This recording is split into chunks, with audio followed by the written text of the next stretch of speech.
Dice la palabra del Señor. Iban sus padres todos los años a Jerusalén en la fiesta de la Pascua. Y cuando tuvo 12 años, subieron a Jerusalén conforme a la costumbre de la fiesta. Al regresar ellos, acabada la fiesta, se quedó el niño Jesús en Jerusalén sin que lo supiesen José y su madre. Y pensando que estaba entre la compañía, anduvieron camino de un día y le buscaban entre los parientes y los conocidos. Pero como no le hallaron, volvieron a Jerusalén buscándole. Y aconteció que 3 días después le hallaron en el templo, sentado en medio de los doctores de la ley, oyéndoles y preguntándoles.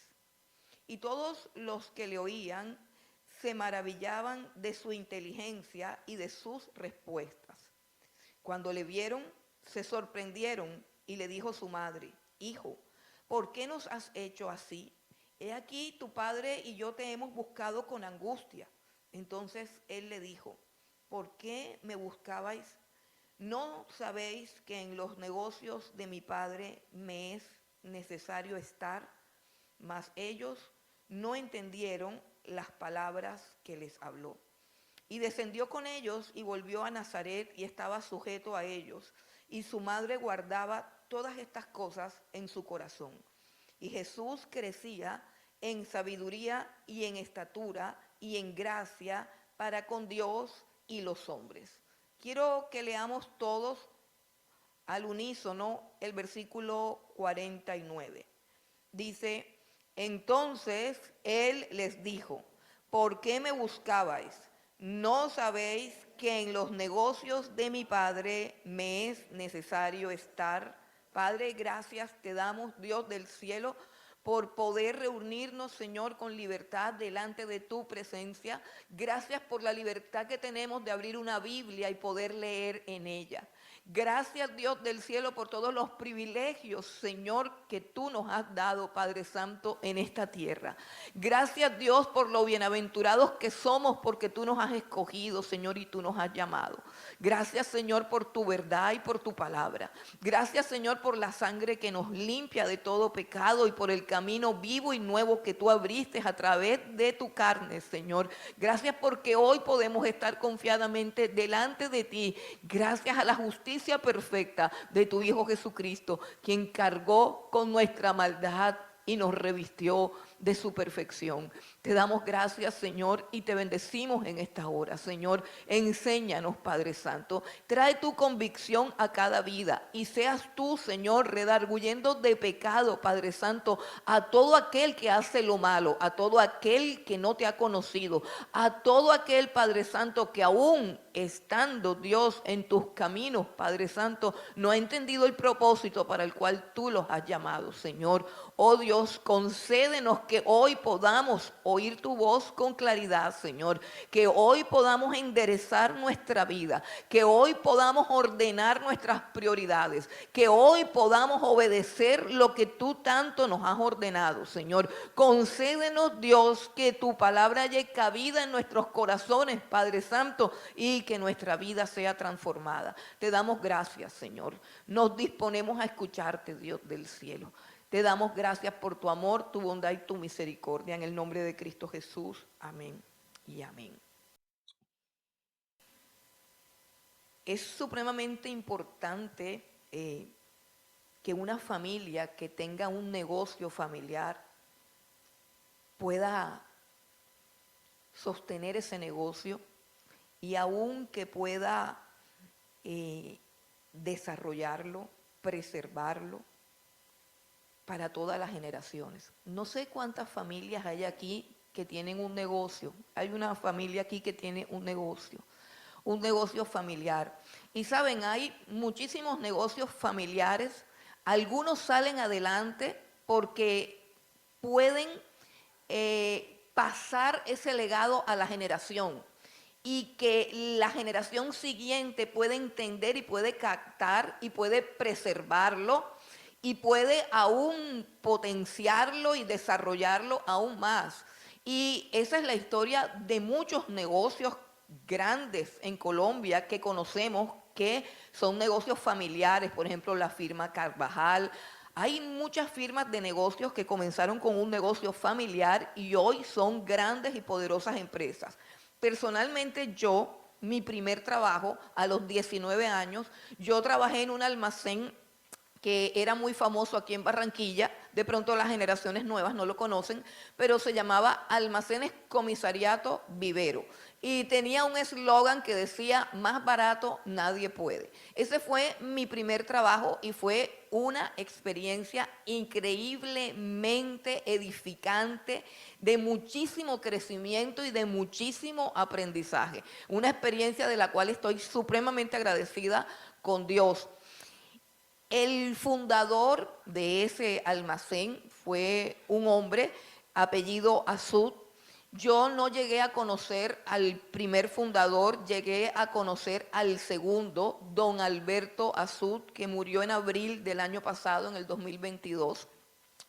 Cuando yo comencé trabajando en esa empresa, esa empresa tenía una cantidad de cosas buenas porque era una empresa que valoraba el esfuerzo de cada persona. Por ejemplo, mi jefe, el señor Walter Padilla, era el gerente de ventas de la empresa y todos nos reuníamos a contar cómo Walter Padilla había llegado y su primer empleo había sido de barrendero del almacén. Comenzó barriendo el almacén y cuando yo llego a Almacenes Comisariato Vivero, ya él es el gerente de ventas. Bueno, Dios me bendijo mucho en ese lugar, llegué en el momento más oscuro de mi vida y Dios me bendijo mucho en ese lugar, pero una de las cosas que quedaron grabadas en mi mente era pues la filosofía que había, el compañerismo que había, la alegría que había, las relaciones afectivas interpersonales que se desarrollaron y bueno, fue una empresa de muchísimo crecimiento.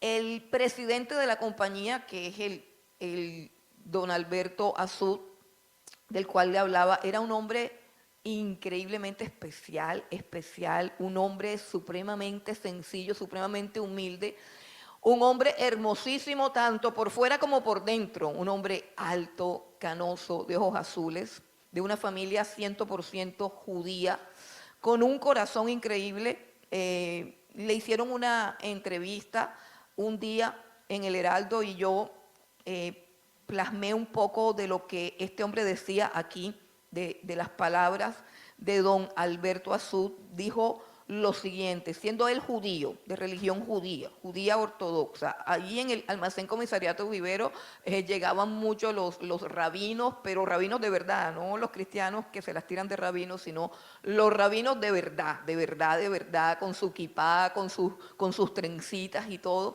Y bueno, nosotros amábamos esa cultura porque nos producía un enorme respeto. Don Alberto Azud escribió lo siguiente en una entrevista, dijo lo siguiente en una entrevista con el Heraldo, dijo, lo están entrevistando porque en este momento es uno de los comerciantes o de los empresarios más importantes de la ciudad, y él dice, la religión es fundamental en la vida e incluso en los negocios y los valores morales como la humildad. Ni siquiera Dios quiere a los soberbios, dijo. Ser humilde es clave en el éxito empresarial. Y la transparencia, es decir, la verdad y ser honrado, así como la sensibilidad social, la ayuda desinteresada a las personas más necesitadas, sin la cual no hay nada. Es que uno solo se lleva del mundo lo que da. Lo demás se queda aquí. Todos los empresarios deben ponerse al servicio de iniciativas que eleven el nivel de la vida de los sectores más pobres y excluidos de nuestra sociedad. Y leo estas palabras porque yo vi con mis propios ojos que él vivía conforme a todos esos principios. El lugar, el piso donde estaba la oficina de él, cuando alguien quería hablar con él, personalmente yo nunca se me antojó eso de querer hablar con él, pero un día tuve que hablar con él, tuve que subir a la oficina de él porque necesitaba entregarle un informe. Y recuerdo claramente que la oficina de él tenía unas puertas anchas, como esas puertas de vidrio que hay ahí al fondo, o quizás un poquito más anchas. Y esas puertas estaban totalmente abiertas. Su oficina era una oficina grande, espaciosa, y adentro estaba solamente su escritorio y sus cosas. La secretaria de él nunca estaba por ahí porque estaba haciendo otras cosas. Y tú solamente te parabas allí en el umbral de la puerta y él levantaba sus ojos y decía, entra, mija. Lo recuerdo claramente, con una humildad y una sencillez. Acostumbraba en diciembre colocar en sobres de Manila pequeños una cantidad de dinero de regalo para cada trabajador. De hecho, todos recibíamos regalos de él.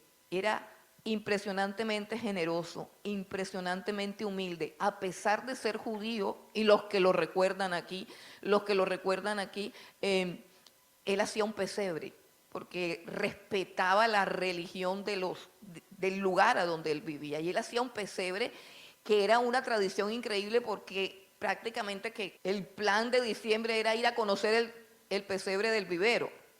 Y también pues tenía una cantidad de cosas y el pesebre también tenía una fuente donde la gente echaba dinero para pedir un deseo o algo así. Y yo recuerdo que mis compañeras de oficina y yo éramos las encargadas de recoger todas esas monedas. Y si les contara lo que hacíamos con eso. Si les contáramos todas las arepas rellenas y todos los sándwiches que nos comimos con toda la plata que echaba la gente allí para que se le cumplieran los deseos. Pero quiero enfocar la atención en este hombre que fundó una empresa que tenía no solamente altos dividendos, no solamente buena prosperidad, sino que tenía unos principios, que tenía unos fundamentos, que tenía unos valores, que él podía marcar la vida de las personas, que podía bendecirnos económicamente y podía bendecir nuestra alma y nuestro crecimiento.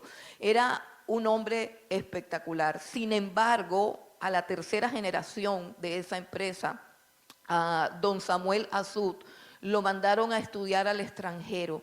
Y cuando él llega, ha pasado toda su vida estudiando al extranjero, y cuando él llega, comienza a cambiar todas las cosas.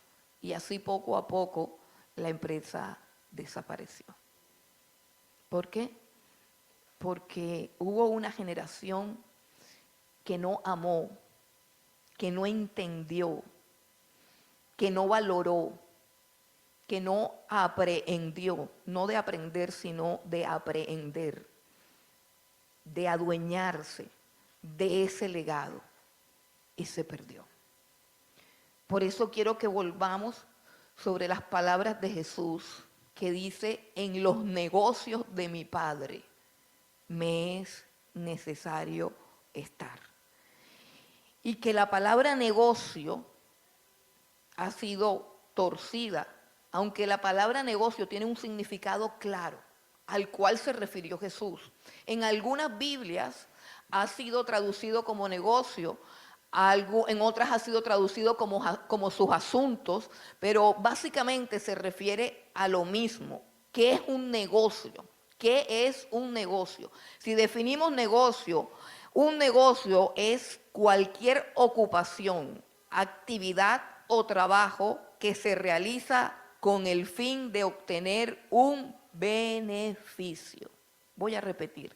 Un negocio es cualquier ocupación, actividad o trabajo que se realiza con el fin de obtener un beneficio. O sea, todo negocio se hace con un fin, y ese fin es obtener un beneficio. Y una de las cosas que vamos a mirar en esta mañana es cuál es el negocio del cual está hablando Jesús y por qué Jesús utilizó la palabra negocio. Creo que él sabía en su soberanía que era altamente peligroso utilizar esta palabra, la palabra negocio.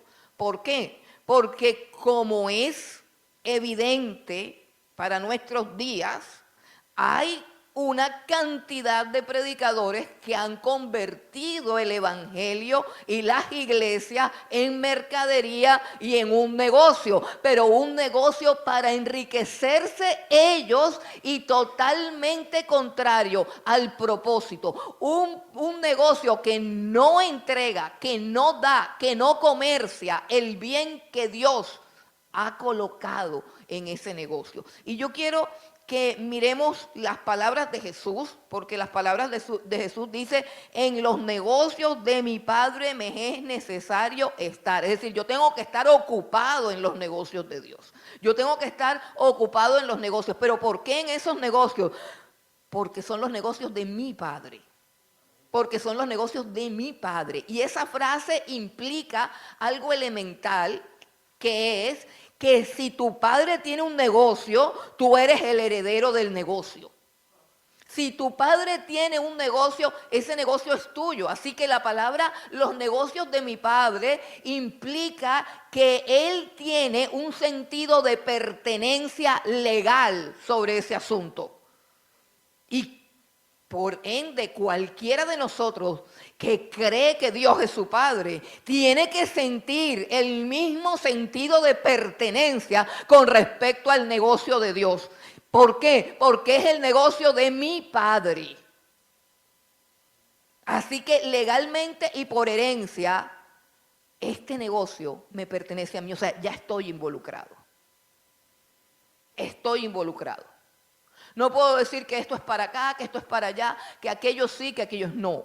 Cuando yo digo mi Padre, yo tengo que entender como el Señor Jesucristo que el negocio me pertenece y que yo estoy involucrado en el negocio. Ahora, dice el Señor Jesús, en los negocios de mi Padre me es necesario estar, y la palabra necesario estar implica el deber.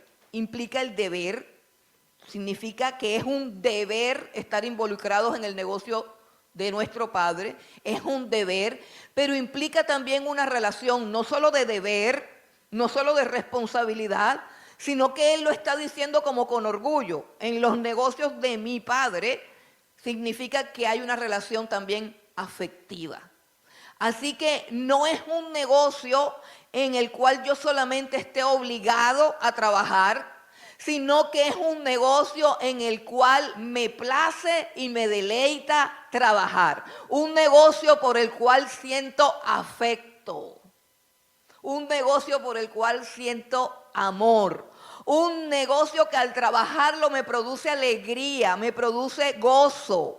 Él lo está diciendo así. Ahora, un negocio que es una prioridad que debe estar clara, tanto para mí como para los demás.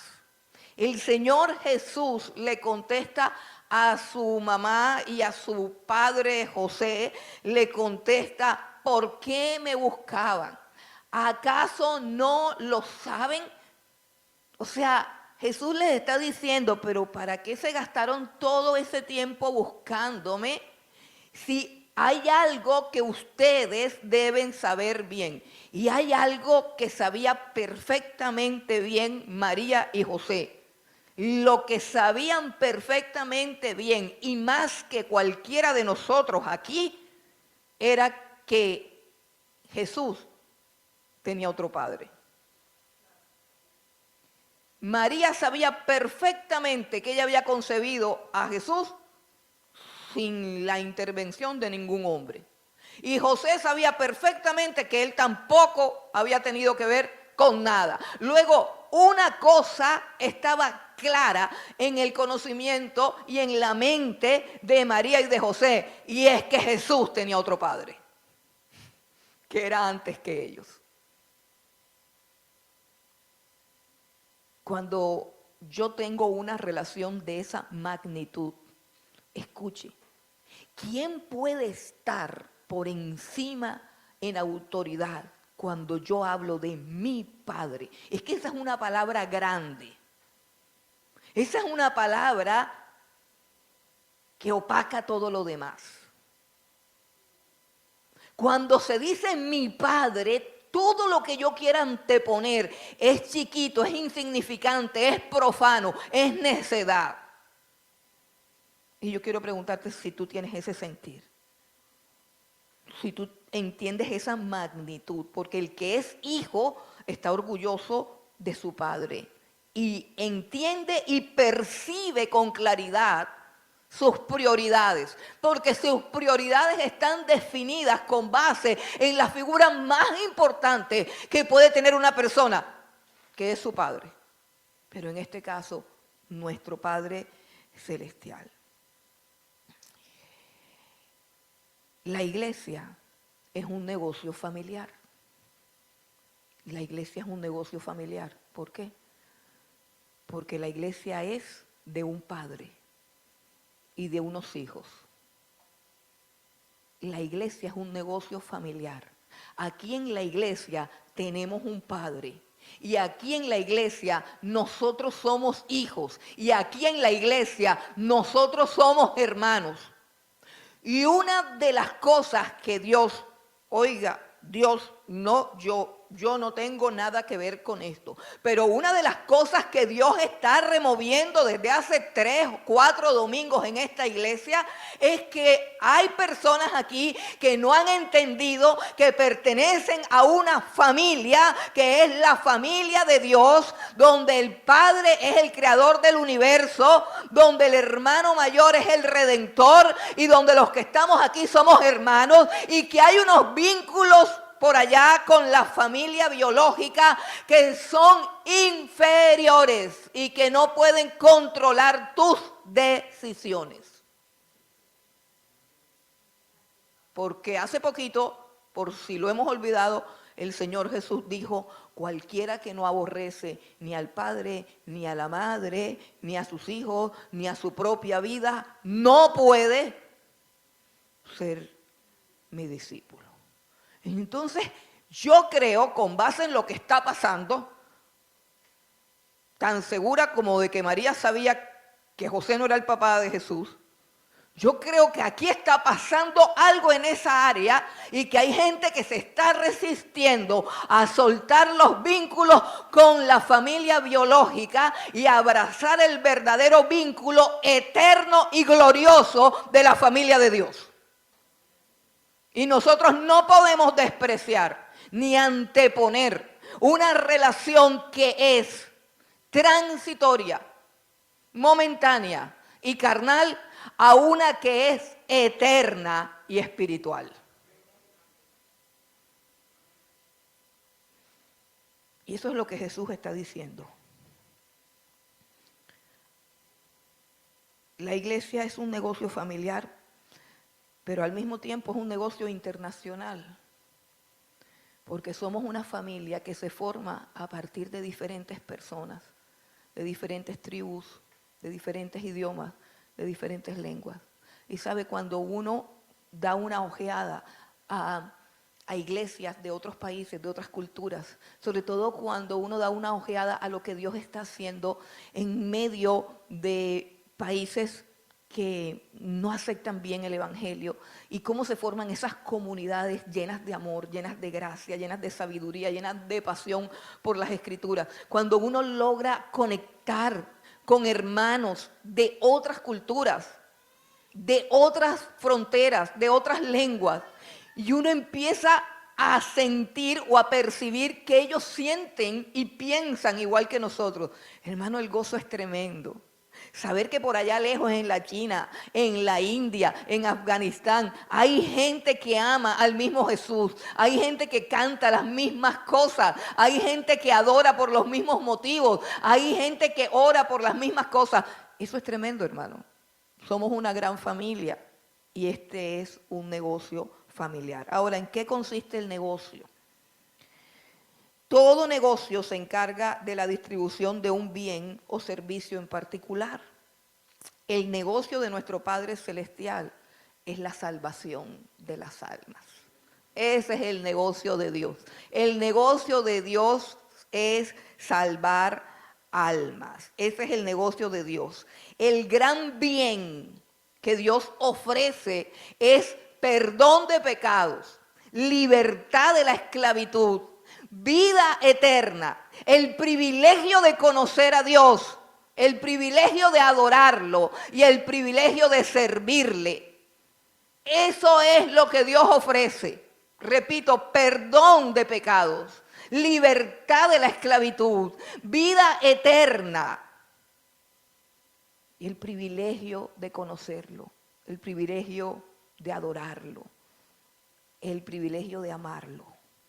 Ese es el gran Dios, el gran don que Dios ofrece.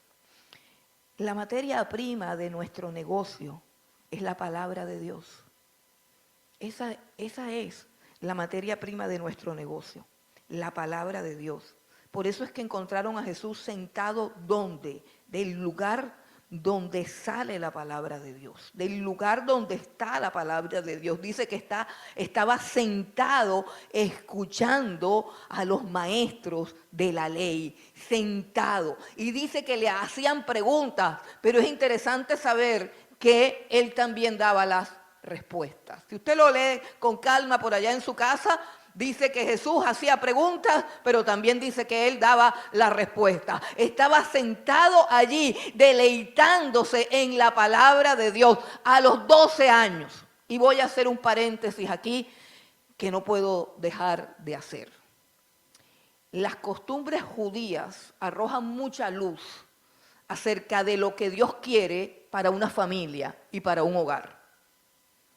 Porque en el Nuevo Testamento usted no va a encontrar unos parámetros claros de cómo criar a un niño, cómo ser una buena esposa, cómo ser un buen esposo o algo. Pero hay en las costumbres judías unas tradiciones, unas cosas que nos muestran claramente qué es lo que Dios quiere para su iglesia. Porque la Biblia dice nuevamente que el Antiguo Testamento, todo lo que hay en el Antiguo Testamento es una sombra de lo que había de venir. Que esas cosas fueron escritas para nosotros, para que nosotros aprendiésemos de esas cosas. ¿Y qué sucede con los niños? Y vuelvo al tema que produce tanto escozor, que inquieta a tantas personas, porque eso es lo que Dios quiere hacer.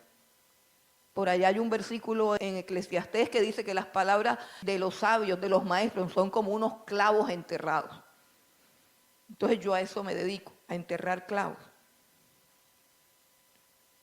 Y yo sé que mientras el clavo es enterrado duele, pero como se queda enterrado, producirá su efecto algún día.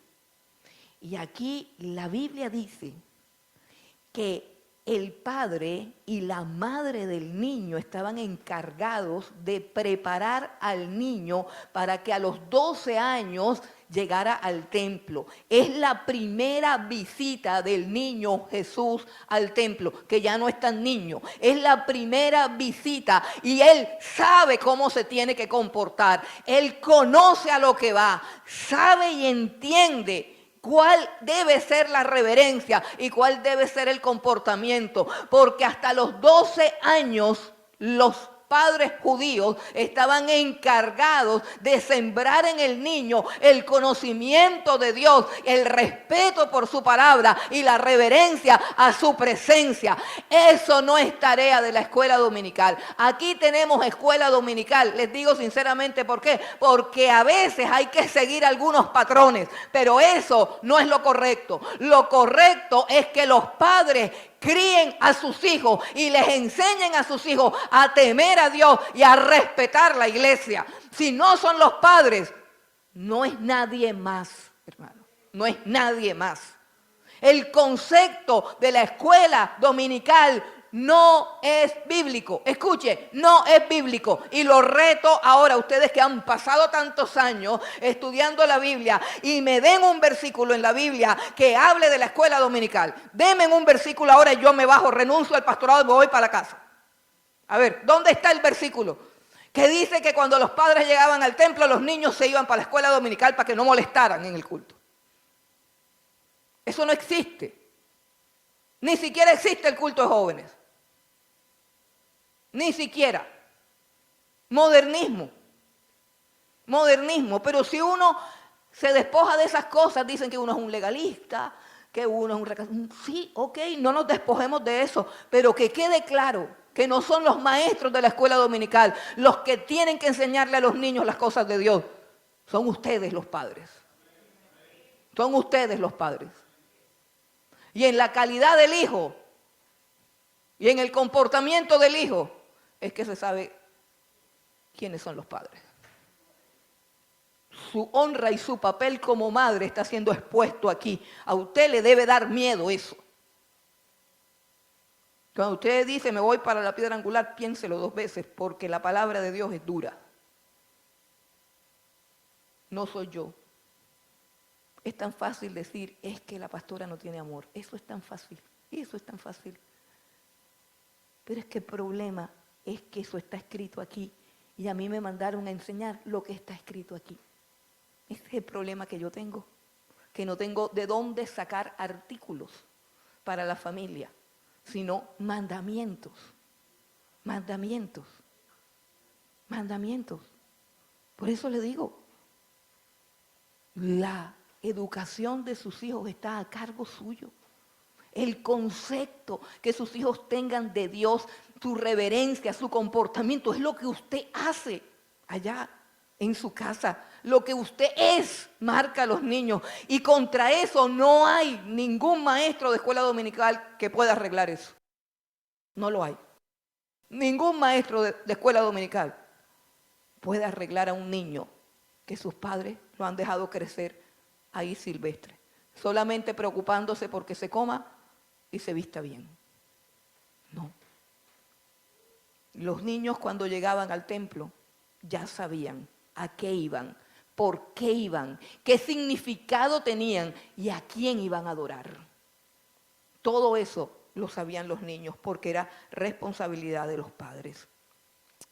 Resulta que el Señor Jesús, cuando lanza este asunto de en los negocios de mi Padre, nos podemos preguntar cómo se le ocurrió decir la palabra negocio, dándole ocasión a tanto mercader, avaro y sinvergüenza de que utilizara esta palabra. ¿A qué se refirió? Bueno, yo quiero que miremos un poquito lo que está pasando, lo que está sucediendo para que entremos como en contexto.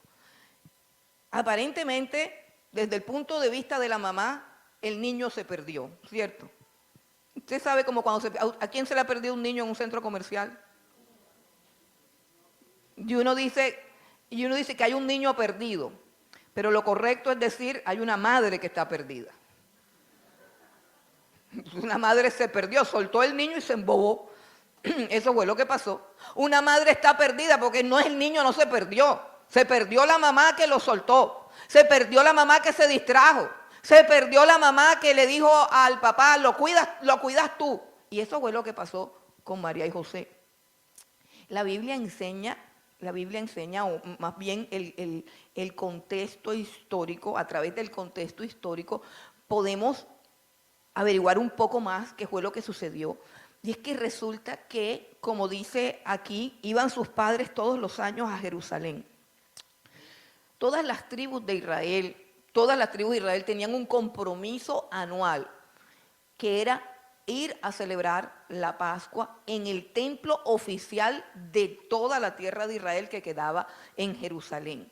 Y para eso se programaban una vez al año y hacían una peregrinación desde el lugar donde vivían. Por ejemplo, Jesús, que creció en Nazaret, hacia el norte, era una peregrinación significativamente larga, en esos tiempos que no habían medios de transporte, era una peregrinación significativamente larga y por lo general dicen que dadas las costumbres de los judíos, los padres, los varones iban con los niños y las madres iban con las niñas, pero que a veces los niños se iban con las madres y a veces, o sea, como que iban como que en 2 compañías, en 2 grupos diferentes. Iban caminando hacia Jerusalén.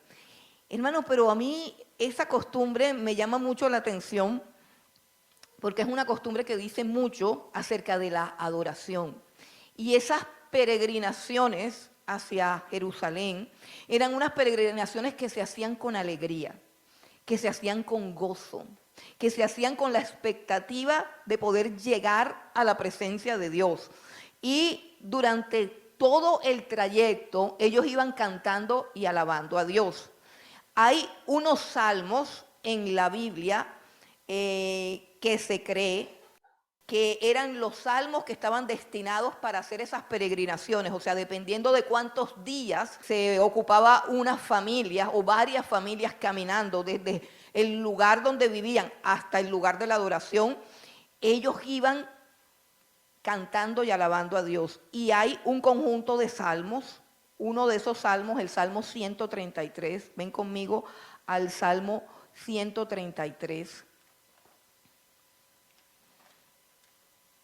Dice así: mirad cuán bueno y cuán delicioso es habitar los hermanos juntos en armonía. Es como el buen óleo sobre la cabeza, el cual desciende sobre la barba de Aarón y baja hasta el borde de sus vestiduras, como el rocío de Hermón que desciende sobre los montes de Sión, porque allí envía el Señor bendición y vida eterna. Este es uno de los cánticos. Si tú miras en el título, dice cántico gradual.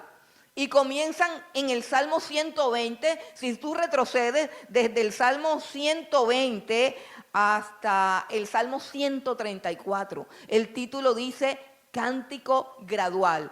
Y se cree, entre varias teorías, la que más me gusta, es que dice que esos cánticos iban subiendo de tono, de pasión y de emoción en la medida en que ellos se iban acercando a Jerusalén. No sé si ustedes recuerdan una canción, creo que es una canción católica, que dice: qué alegría cuando me dijeron, vamos a la casa del Señor. Ya están pisando nuestros pies tus umbrales, Jerusalén. Ese es un salmo, un cántico gradual. Ellos iban cantando, ellos iban felices. Era el día del gozo, era el día de la alegría. Iban a la casa del Padre, iban a adorar, iba a unirse todos como pueblo. Y sabían que era un día de gloria, que era un día de bendición, que era un día de alegría. Eso no comenzaba en el día de la Pascua, eso comenzaba desde que ellos armaban su equipaje y se organizaban en compañías y comenzaban a caminar en el desierto cantando alegres porque ya iban a la casa del Señor. Ahora quiero preguntarte, ¿qué sucede todos los domingos en tu casa? Porque me han contado, me han dicho, he percibido, a veces he visto, gente que viene brava, gente que viene molesta. Porque sabes que cuando es domingo el diablo lo sabe. Y hay gente que es instrumento de Satanás para dañarle el domingo a los demás. Perdonen que se los diga y con mucho tacto se los digo. Si ustedes son de Dios, los recibirán. Si no son de Dios, se molestarán. Pero hay mujeres necias. Óigase bien, hay mujeres necias que estorban a sus esposos de que vengan a adorar a Dios, de que vengan a buscar a Dios. Y esa es la necedad más grande del siglo. ¿Y por qué lo digo? Porque la mujer sabia, dice la Escritura, edifica su casa, pero la necia con sus manos la derriba. Porque la mujer necia, dice la Escritura, es alborotadora y es rencillosa. Así dice el libro de Proverbios. Entonces, cuando comienza la mañana, usted no tiene la casa en orden, usted no tiene las cosas planeadas, usted no ha dispuesto el corazón. Mire, la Biblia dice, y es el mejor cuadro de adoración, el cuadro de la adoración perfecta, el cuadro de adoración que subió al trono de Dios, un cuadro claro para que usted sepa qué es adoración, para que usted no tenga un concepto de adoración místico, un concepto de adoración tonto, estúpido, y usted cree que está adorando y a Dios no le gusta lo que usted está haciendo. Hay un cuadro clave en la Biblia, el cuadro más precioso que hay de adoración. Ha sido protagonizado por Abraham. Y la Biblia dice que Abraham se levantó muy de madrugada y enalbardó su asno, es decir, que ensilló el burro. Y cortó leña para el sacrificio. Y trajo a Isaac, su hijo. Y quiero decirte algo para agregar. Ahí no dice que Sara salió y le dijo a Abraham, ¿tú para dónde vas? ¿Para dónde te llevas el niño? Pero no ha desayunado todavía. Mira qué tan temprano es. Me vas a resfriar el niño. Claro, porque tú eres un irresponsable. Creo que quedó claro. Así que no voy a seguir, no se preocupen. No se preocupen. Pero las que son, son. Y yo quiero decirles de parte de Dios que el Señor las va a reprender si siguen estorbando. Porque ya hay muchos años en el Evangelio. Muchos años en el Evangelio, para que en las casas de los cristianos, en vez de alabanza los domingos, haya pelea, haya discusión. Y ustedes me dirán, ay, pero ¿y los caballeros no? Hermano, los caballeros que hacen eso son pocos. Qué pena. Los hombres tienen sus defectos. Los hombres tienen sus defectos, pero en este caso, las más defectuosas son las mujeres, necias. A ninguna de las mujeres que están aquí que yo conozco, a ninguna de las mujeres que están aquí que yo conozco, les ha tocado un marido drogadicto, alcohólico, mujeriego, bandido, mentiroso, holgazán. Yo no conozco ningún marido de los que están aquí y ojalá que no haya ninguna visita. No hay ninguna visita porque hay una señora de visita nada más y ella se ve que es una señora muy seria. Así que yo no conozco aquí ninguna mujer que esté casada con un bandido, con un sinvergüenza, con un perturbador, No, están casadas con hombres llenos de defectos, pero que aman a Dios y que quieren venir el domingo a adorar. ¿Por qué se lo vas a impedir? ¿Por qué lo vas a estorbar? Repito, ¿qué espíritu te mueve? ¿Qué espíritu te mueve? Y llega el hombre bravo. ¿Con quién se metió con ese hombre? Se acaba de llegar. No fui yo, a veces soy yo.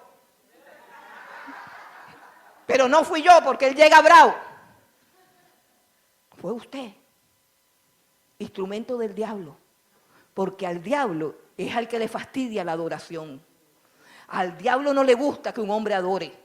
Al diablo le gusta que la casa esté llena de discordia y de división. Por eso Jesús dijo, si Satanás echa fuera a Satanás, o sea, Satanás no es bruto para dividir, para dividir su reino. Satanás lo que quiere es dividir tu familia, dividir tu casa. Eso es lo que quiere Satanás, porque acusaron a Jesús de que él echaba a los demonios por obra de Satanás. Y Jesús dijo, oye, pero qué cosa si Satanás es más inteligente que ustedes. Satanás nunca va a dividir su reino. Lo que Satanás quiere dividir es tu familia. Lo que Satanás quiere dividir es tu casa. Lo que Satanás quiere dividir es la iglesia. La división es el armamento de Satanás. Cuando una pareja está peleando, está discutiendo, cuando usted siente, escúcheme bien, cuando usted siente que a usted le fastidia a su esposo, se le está metiendo el diablo, hermano. Se le está metiendo el diablo. No, lo que pasa es que mi esposo es flojo. Hermano, algún defecto tenía que tener. Algún defecto tenía que tener. Y le recuerdo que usted lo escogió. Usted lo escogió. Y si no se dio cuenta que era flojo, eso es problema suyo. No sabe discernir, no sabe escoger. Pues agarre lo que usted escogió y ore por él. Y sea lo que Dios ha mandado hacer. Sea ayuda idónea. Las mujeres cristianas respetan a sus esposos. Las impías los desobedecen, los deshonran y compiten con ellos. Y vuelvo y repito, si usted viene acá donde mí y me dice que su esposo es alcohólico, que su esposo es bandido, que su esposo es mujeriego, que su esposo le pega, que su esposo la ultraja, que su esposo la llena de cuanta cosa sucia y asquerosa, que su esposo es adicto a cuanta vulgaridad, que su esposo no quiere que usted busque a Dios, yo soy la primera que le voy a decir sepárese, porque la Biblia dice que se separe, porque Cristo nos ha llamado a libertad. Yo soy la primera y si quiere la acompaño a la notaría y le busco el abogado. Así que yo no tengo problemas así de que, ay, que la mujer tiene que estar callada, ay, no sé qué. Yo no tengo ese problema. Pero tampoco me gustan las cosas que veo, porque hay un feminismo, un empoderamiento, un orgullo, una soberbia, una cosa horrenda que proviene de Satanás y las mujeres no se dan cuenta de lo que está pasando. No se dan cuenta, sino que se dejan usar del diablo para estorbar a sus esposos. Dios hizo a la mujer para que fuera ayuda idónea. No nos gusta, a mí tampoco nos gusta, pero allí es donde hay bendición. Ahí es donde hay bendición. ¿Quién se tiene que levantar temprano? Usted. ¿Y por qué? Porque sí. ¿Para qué se casó? A ver, ¿dónde están las jovencitas aquí? Tú quieres quedarte durmiendo en tu casa y que tu esposo salga a trabajar y te traiga la comida y que tú sigas durmiendo y luego te levantas a darle lengua. No te cases, no te cases, no te cases, no te cases. No te cases porque ese no es el papel de la mujer. No te cases. Entonces, el niño no se perdió. Se perdieron los papás. Por eso es que Jesús dice, pero ¿cómo así que me estaban buscando? Y lo habían buscado por 2 días. No, el niño no se perdió. Se perdió María y José. Se les olvidó que ellos no lo engendraron. Se le olvidó que lo engendró Dios. Se le olvidó la pasión y el amor que él sentía por el lugar donde habitaba la gloria de su Padre. ¿Cuál es el negocio del Señor? El negocio del Señor tiene una sede, tiene una oficina. Esta es la oficina, esta es la sede. Es un negocio que vende bendiciones gratuitas por todo el mundo. Pero hay un lugar, hermano, hay un lugar. Y hay un lugar donde Dios siempre dice, ven, ven. Si tú pudieras hacer un estudio global de la Biblia y subrayaras todas las veces en que Dios dice, ven, ven, ven. Es decir, lo que Jesús ofrece, todo lo que Jesús ofrece, para poder recibirlo, lo único que hay que hacer es ir. Lo único que hay que hacer es ir.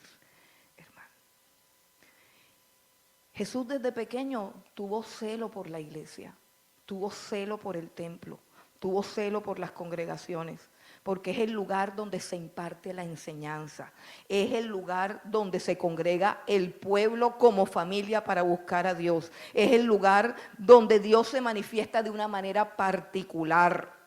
Los judíos que iban alegres, que iban contentos, que iban cantando, que adoraban a Dios, conocían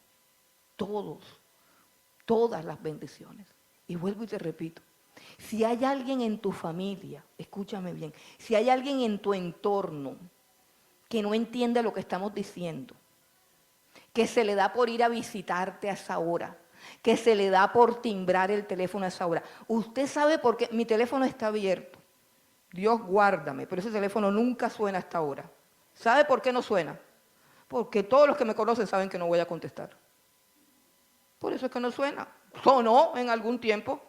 ¿Y qué hice yo? Pues no contesté. Lo apagué. ¿Usted cree que yo puedo venir aquí y decir, no es que yo no vine porque es que llegó mi abuelita de Aruba, justo a esa hora la tenía que... No, hermano, no, perdóneme, pero es que no es así.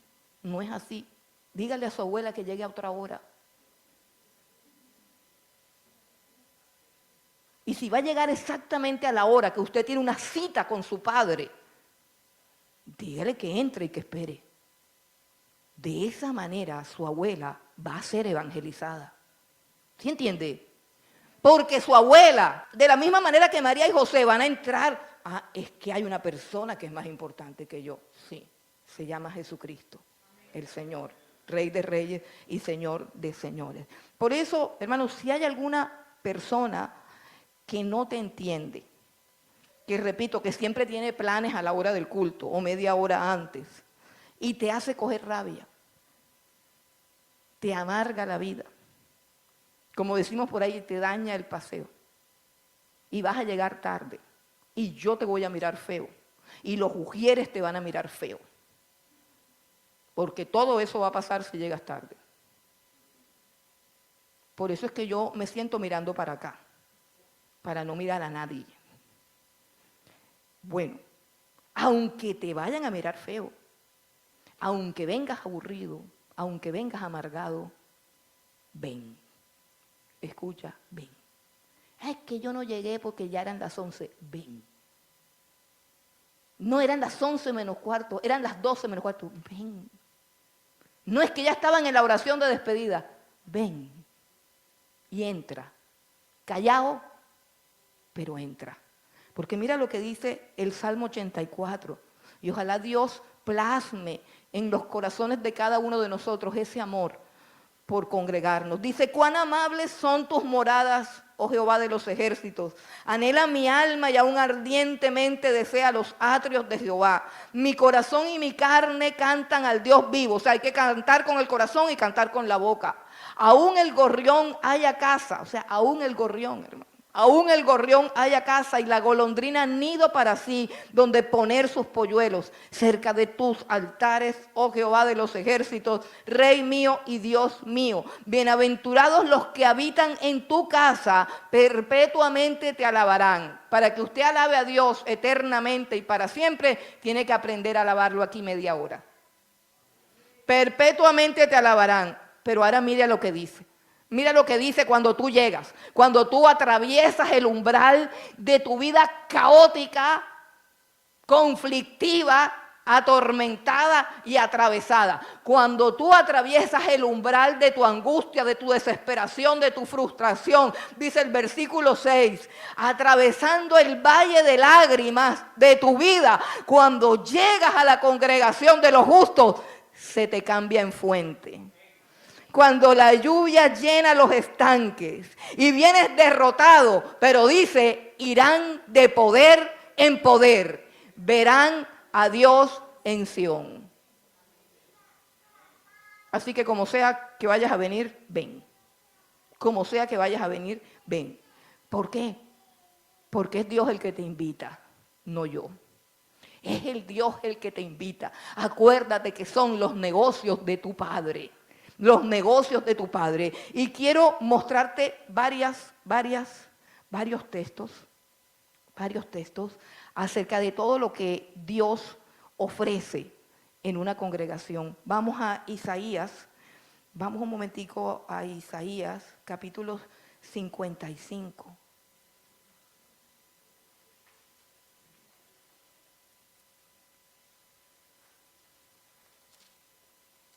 Isaías capítulo 55.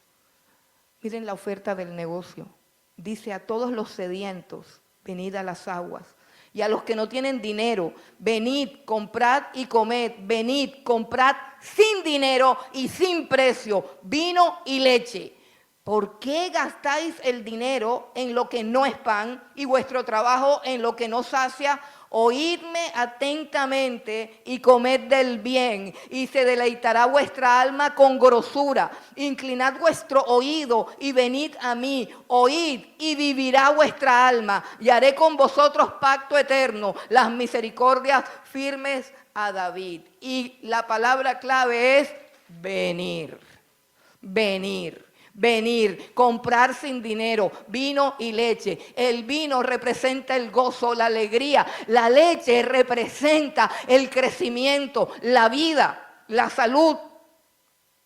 Todo eso lo envía Dios aquí, ¿a través de qué? A través de su palabra. Dice, oídme atentamente y comed del bien, y se deleitará vuestra alma con grosura. Vuestra alma necesita comer.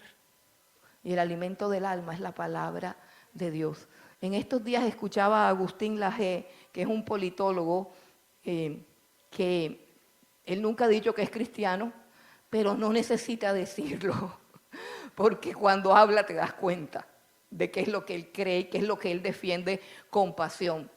Y este hombre decía que, bueno, voy a parafrasear lo que decía porque estoy citando lo que él está diciendo, pero él decía algo que me impactó tanto, porque él decía que los animales tienen su deleite en las cosas del instinto. O sea, su deleite primordial es comer, dormir y aparearse.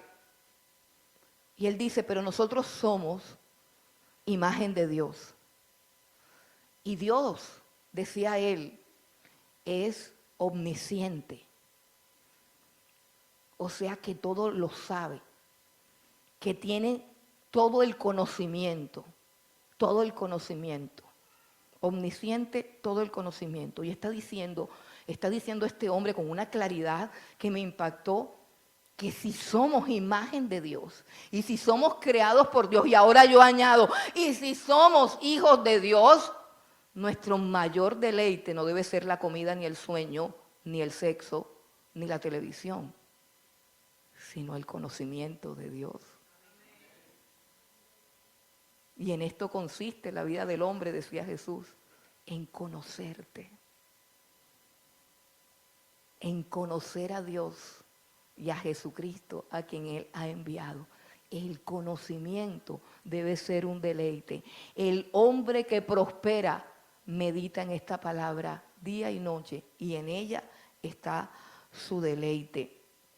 Dios nos llama también.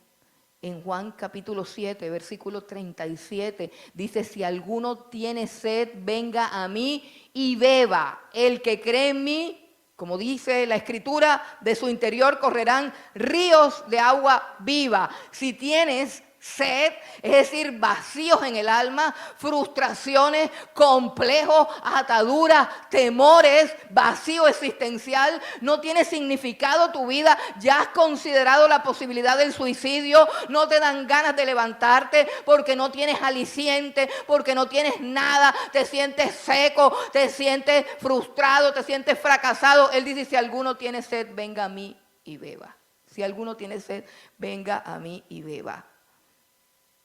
Otra invitación que hace Jesús en Mateo 11, versículo 28. Vengan a mí otra vez, venir. Vengan a mí los que están trabajados y cargados, y yo los haré descansar. Ay, la gente sufre de cansancio crónico, cansancio gestacional, cansancio de no sé qué, cansancio de no sé cuándo, y hay gente que está cansada de no hacer nada. Un cansancio de pasar todo el día sentados sin nada que hacer. Vengan a mí los que están cansados y trabajados, y yo los haré descansar. Pero a veces la gente cuando está trabajada y cansada se va de Jesús, se aparta del Señor porque el que va a descansar. Hay gente que me dice necesito descansar, y yo, o sea que te cansa servir al Señor. Isaías capítulo 1, versículo 18 dice, si tus pecados fuesen rojos como el carmesí, ven, yo los haré como blanca lana, ven. Isaías capítulo 1, versículo 18. Lo resumí porque ahorita se me acaba el tiempo. Y sigue diciendo Jesús en un sinnúmero ilimitado de invitaciones que a veces no escuchamos, que a veces no atendemos y que para desgracia nuestra a veces despreciamos.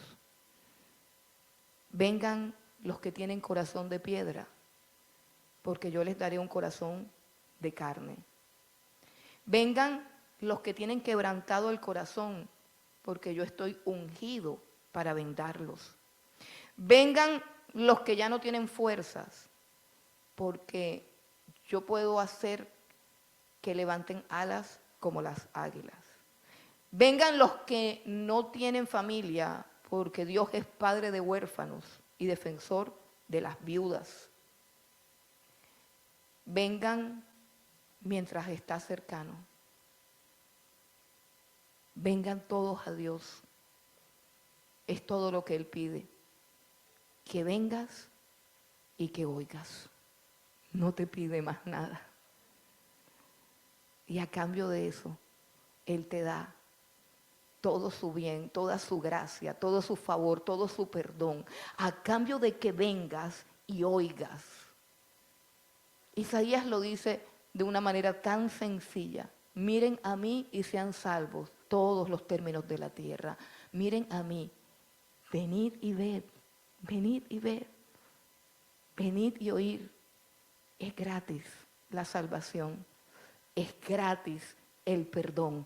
A Cristo le costó la sangre, la vida, el sacrificio, la cruz, y de esa cruz se derrama toda su gracia, todo su perdón, todo su favor. Hay paz para el que está en angustia, hay perdón para el pecador, hay libertad para el cautivo, hay sanidad para el enfermo, hay gozo para el que está triste y hay vida eterna para el que debía ir al infierno.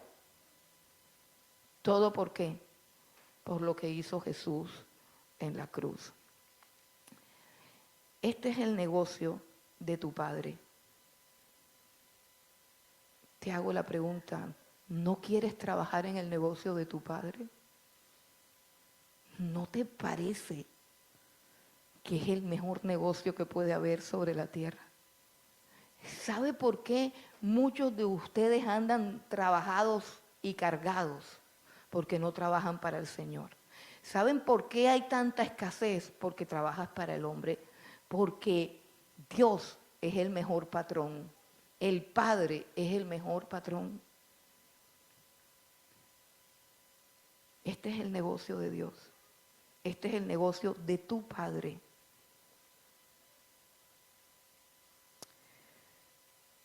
Pero hay gente que no quiere trabajar con el Señor. Hay gente que quiere ir a su negocito, a su negocito. Hablemos ahora de la rentabilidad. ¿Qué tan rentable es el negocio? La rentabilidad del negocio. Y vamos a mirar a los ricos, porque los ricos son los que más saben de dinero, porque son los que tienen dinero y administran el dinero. Entonces, vamos a mirar a un rico que se llama Zaqueo. Está en Lucas 19. Vamos un momentico a Lucas 19.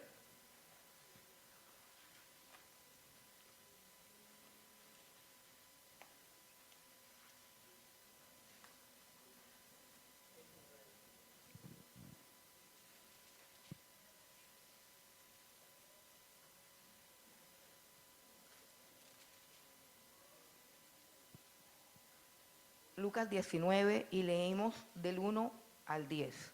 Dice, habiendo entrado Jesús en Jericó, iba pasando por la ciudad, y sucedió que un varón llamado Zaqueo, que era jefe de los publicanos y rico, procuraba ver quién era Jesús, pero no podía a causa de la multitud, pues era pequeño de estatura. Y corriendo delante subió a un árbol sicomoro para verle, porque había de pasar por allí. Cuando Jesús llegó a aquel lugar, mirando hacia arriba, le vio y le dijo, Zaqueo, date prisa, desciende, porque hoy es necesario que pose yo en tu casa. Entonces él descendió a prisa y le recibió gozoso. Al ver esto, todos murmuraban diciendo que había entrado a posar con un hombre pecador. Entonces Zaqueo, puesto en pie, dijo al Señor, he aquí, Señor, la mitad de mis bienes doy a los pobres, y si en algo he defraudado a alguno, se lo devuelvo cuadruplicado. Jesús le dijo, hoy ha venido la salvación a esta casa, por cuanto él también es hijo de Abraham, porque el Hijo del Hombre vino a buscar y a salvar lo que se había perdido. Un hombre rico sabía que Jesús era mejor negocio que el que él tenía. Pero hubo otro hombre rico, un joven rico. Ven conmigo al 19, pero de Mateo, al capítulo 19 de Mateo. Y vamos a ver lo que pasó con este otro rico que no entendió, que no supo cómo era el negocio, no entendió la rentabilidad del negocio. Mateo 19 y vamos a leer el versículo 16. Dice, entonces vino uno y le dijo, maestro bueno, ¿qué bien haré para tener la vida eterna? Ese es el joven que además de joven era rico. Imagínense qué peligro, joven y rico. Versículo 17, él le dijo, ¿por qué me llamas bueno? Ninguno hay bueno sino uno, Dios. Mas si quieres entrar en la vida, guarda los mandamientos. Le dijo, ¿cuáles? Y Jesús dijo, no matarás, no adulterarás, no hurtarás, no dirás falso testimonio, honra a tu padre y a tu madre y amarás a tu prójimo como a ti mismo. El joven le dijo, todo esto lo he guardado desde mi juventud, ¿qué más me falta? Jesús le dijo, si quieres ser perfecto, anda, vende lo que tienes y dalo a los pobres y tendrás tesoros en el cielo y ven y sígueme.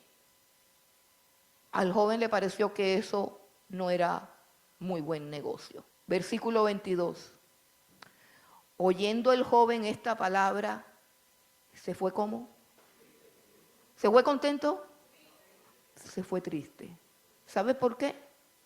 Porque tener plata y no tener a Cristo produce tristeza. Porque el dinero no compra la felicidad. Los ricos lo saben. Por eso los ricos a diario son amargados, aburridos, arrogantes y necios. Y se sienten vacíos. El dinero no compra la felicidad. Y él prefirió irse con su tristeza y con su dinero. ¿De qué se perdió? Ven y te cuento de qué se perdió. Versículo 23, seguimos leyendo ahí en Mateo 19. Entonces Jesús dijo a sus discípulos, de cierto os digo que difícilmente entrará un rico en el reino de los cielos. Otra vez os digo que es más fácil pasar un camello por el ojo de una aguja que entrar un rico en el reino de los cielos. Sus discípulos oyendo esto se asombraron en gran manera diciendo, ¿quién pues podrá ser salvo? Y mirándolo Jesús le dijo, para los hombres esto es imposible, mas para Dios todo es posible. Entonces, fíjate lo que dice Pedro. Entonces respondiendo Pedro le dijo, he aquí nosotros lo hemos dejado todo y te hemos seguido. ¿Qué pues tendremos? Eso significa, como decimos aquí, o como dicen aquí, ¿cómo voy yo ahí? O sea, mire, Jesús escogió gente sincera. Ahí no había ningún hipócrita que decía, ay, nosotros te hemos seguido de manera incondicional. Yo no espero nada. Yo no espero nada. Yo estoy aquí, Señor, nada más por estar. No, eso no es así. Jesús está diciendo, sé sincero. Y Pedro se pela la cara y dice, Señor, nosotros hicimos lo que ese rico no quiso hacer. Entonces, ¿cómo es la cosa?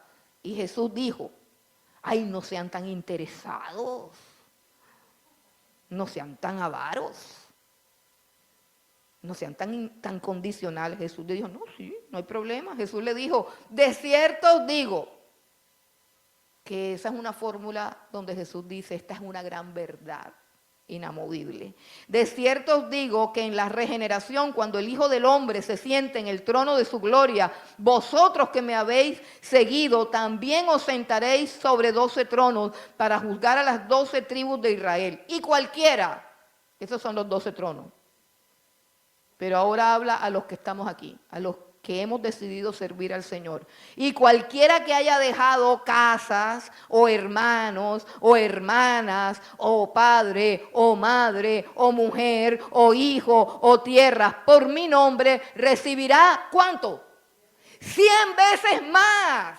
100 veces más. Dime qué negocio en esta tierra te da esta rentabilidad. Dime qué negocio, qué negocio. Ninguno. El negocio de mi Padre es el mejor negocio. Es el negocio más rentable. Si tú le crees a Dios, dale un aplauso. Si tú le quieres servir, adora al Señor.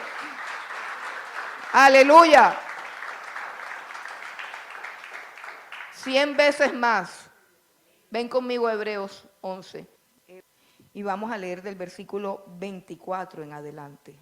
Te voy a poner un ejemplo de alguien que supo cuán rentable era el negocio.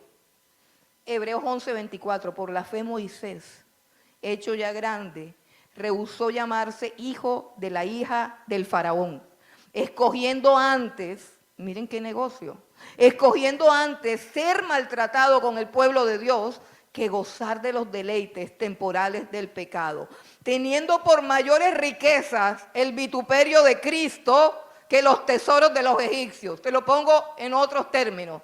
Teniendo por mayor riqueza que se burlaran todos los días de él por aleluya, por loco, por fanático, que ser rico, millonario, importante, respetable, alabado y adulado. Teniendo por mayores riquezas el vituperio de Cristo que los tesoros de los egipcios, porque tenía puesta la mirada en el galardón, no porque era desinteresado. No porque era desinteresado, tenía puesta la mirada en un galardón más grande, más glorioso, más valioso. Por la fe dejó a Egipto, no temiendo la ira del rey, porque se sostuvo como viendo al invisible. Mira, habían dos cosas fuertes que amarraban a Moisés. La riqueza y el esplendor de Egipto, palacio en el cual él tenía altas posibilidades de reinar, lujo, esplendor y comodidad. Y además de eso, si se iba, Faraón se iba a convertir en su enemigo. Y dijo, no me importa, me voy. Prefirió un tierrero. Oye, prefirió un tierrero. Te voy a decir qué más prefirió Moisés. Prefirió un grupo de gente murmuradora que hablaban de él día y noche, que lo murmuraban, que lo criticaban. Prefirió esa gente que los egipcios que lo lamboneaban. ¿Por qué? Porque tenía puesta su mirada en su galardón. Y podemos seguir hablando del apóstol Pablo. Y podemos seguir hablando de muchos más beneficios. Hay otro beneficio, además de la rentabilidad de 100 veces más. Hay otro beneficio, y es el gozo. Cuando le sirves a Dios, cuando pones al servicio de Dios todo lo que Él te ha dado, Él te dice, bien hecho, siervo bueno y fiel. Sobre lo poco has sido fiel, sobre lo mucho te pondré.